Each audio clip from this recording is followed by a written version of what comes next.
శ్రీమాత్రే నమ. రామ్ దత్తాత్రేయ నమ. శ్రీ గురుభ్యో నమ. శ్రీ విద్యలో పంచదశి మహామంత్రం మంత్రరాజంగా చెప్పబడింది. దీనిలో ఏ దేవత పేరు ఉండదు, కేవలం బీజాక్షరాలే ఉంటాయి.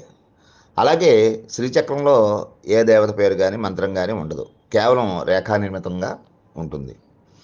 పరాశక్తికి మంత్రరూపం పంచదశి అయితే యంత్రరూపం శ్రీచక్రం. పంచదశి మహామంత్రం మాయను పోగొట్టి పరబ్రహ్మంని ప్రకాశం చేస్తూ ఉంటుంది.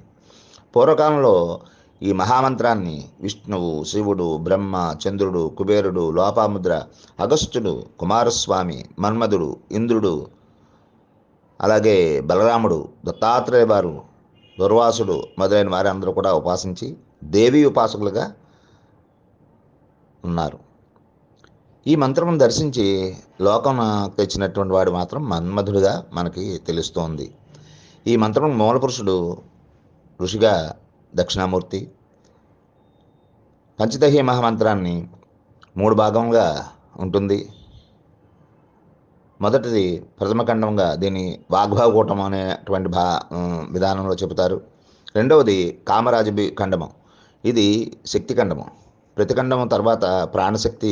మొదటి ఖండము ఋగ్వేదాత్మకం అయితే రెండవ ఖండం యజుర్వేదాత్మకం. ఈ యజుర్వేదాత్మకమైనటువంటి దాన్ని రెండవ దానిగా మనం తెలుసుకోవచ్చు. మూడవ దాన్ని సామవేదాత్మకంగా చెబుతూ ఉంటారు.